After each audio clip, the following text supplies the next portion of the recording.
You ask Tiger to solve. This deals with linear equations with one unknown.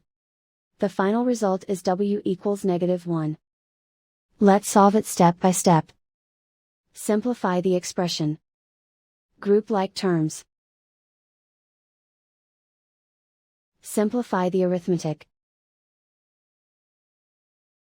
Group all w terms on the left side of the equation. Add 6w to both sides. Group like terms. Simplify the arithmetic. Group like terms. Simplify the arithmetic. Group all constants on the right side of the equation. Subtract 9 from both sides. Simplify the arithmetic.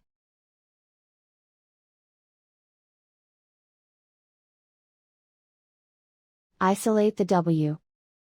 Divide both sides by -3. Cancel out the negatives. Simplify the fraction. Move the negative sign from the denominator to the numerator. Simplify the fraction. And so the final result is w equals -1.